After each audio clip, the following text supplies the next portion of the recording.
Pirskatti, mitä olen mennyt tekemään?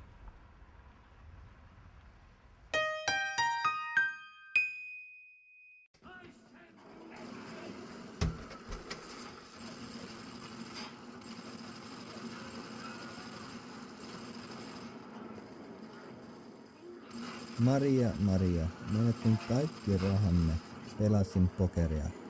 Mitä tarkoittaa? Anna anteeksi, Maria.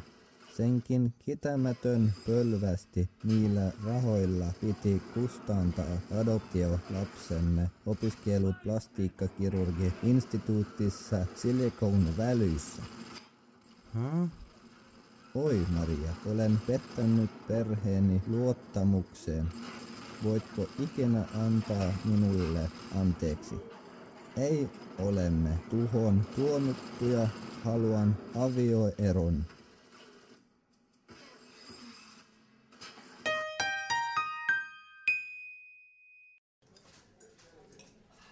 Viime tapaamisestamme onkin kulunut 3 vuotta. Kuulostit hermostuneelta puhelimissa. Kerron minulle, mikä on hätänä. Tiedän, että sitä on ikuisuus, mutta avioeromme jälkeen olen alkanut miettiä asioita. Koskeeko tämä miettä? En ole ollut täysin rehoillinen vuosien saatossa. Mitä tarkoitat, Olivia?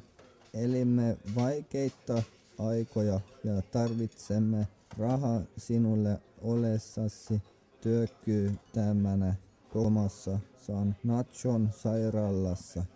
Tiesin synnyttäväni viikon kuluttua. Sain epätoivossani idean, joka ratkaisisi rahaongelmamme, jonka olen salannut sinulta kaikki nämä vuodet.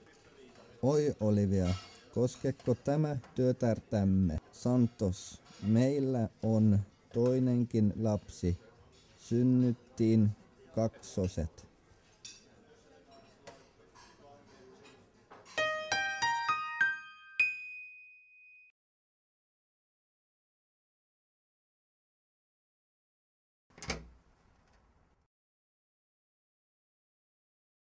Julia, mitä hittoa täällä tapahtuu? Isä, et voi rynnättää tänne tuolla tavalla. Sano poikaystävällesi, että pakkaa tavaransa ja lähtee lätkimään.